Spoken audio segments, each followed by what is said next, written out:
dan hadis, yaitu prinsip-prinsip syariah.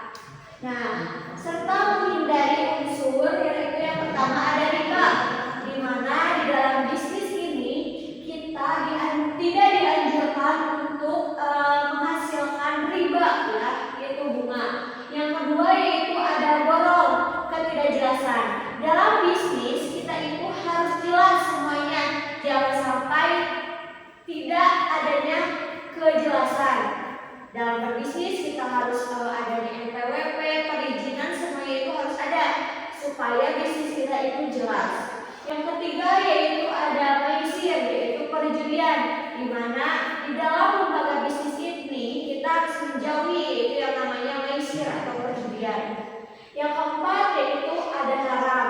Dalam lembaga bisnis syariah ini kita harus menghindari hal-hal yang haram. Tujuan utamanya yaitu tidak hanya mencari keuntungan, tetapi juga keadilan, keberkahan, kesejahteraan bersama. Jadi di dalam lembaga bisnis syariah ini kita bukan saja mencari keuntungan, tetapi kita juga mencari keberkahan. Oke.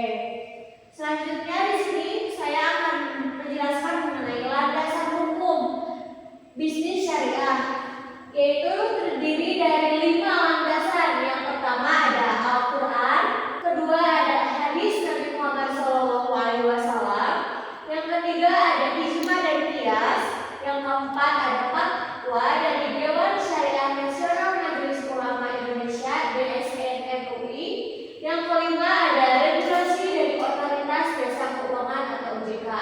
Jadi lembaga bisnis Islam ini harus adanya landasan hukum.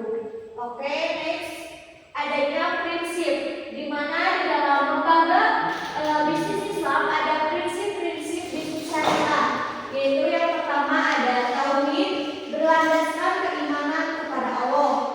Yang kedua yaitu ada keadilan, di mana di sini itu harus adil antara konsumen dan produsen. Yang ketiga yaitu kejujuran, di mana kita harus saling jujur, jangan sampai ada yang dirahasiakan satu sama lain. Yang keempat ada amanah. Yang kelima ada transparansi, di mana antara produsen dan konsumen di dalam bisnis itu harus transparansi, jangan ada yang disembunyikan ataupun dirahasiakan. Jadi harus saling transparan. Nah, yang keenam yaitu ada bagi hasil, yaitu profit sharing, di mana di lembaga bisnis syariah ini kita mendapatkan keuntungan dari bagi hasil.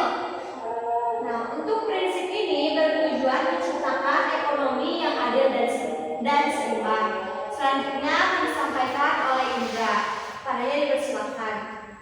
Oke, selanjutnya yaitu jenis-jenis lembaga bisnis syariah. Jenis-jenis lembaga bisnis syariah.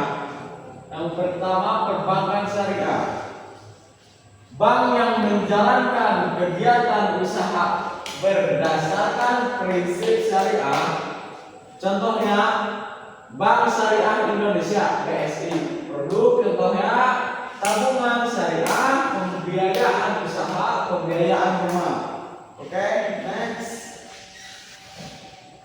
Selanjutnya lembaga keuangan non-bank. Lembaga keuangan non-bank syariah beberapa contoh. Yang pertama, asuransi syariah. Yang kedua, pegadaian syariah. Dan yang ketiga, Baitul Mal wat Tamawal (BMT). Yang keempat, reksa dana syariah. Selanjutnya perbedaan. Di sini ada 2 perbedaan. Yang pertama perbedaan bisnis konvensional dan yang kedua perbedaan bisnis syariah. Oke, yang pertama dulu perbedaan bisnis konvensional, yaitu yang pertama aspek konvensional, yang kedua sistem bunga, ketiga landasan sistem ekonomi umum, keempat transaksi tidak dibatasi halal, dan yang kelima tujuan mendapatkan profit. Dan perbedaan bisnis syariah, yang pertama aspek syariah dan sistem bagi hasil konvensional, landasan syariah Islam, transaksi harus halal, dan tujuan mendapatkan profit dan keberkahan. Oke, selanjutnya kesimpulan. Lembaga bisnis syariah merupakan sistem bisnis yang berlandaskan nilai-nilai Islam yang menekankan keadilan, transparansi, dan keberkahan dalam setiap transaksi ekonomi. Dengan berkembangnya lembaga ini, masyarakat memiliki alternatif sistem keuangan yang halal dan etis. Sekian dari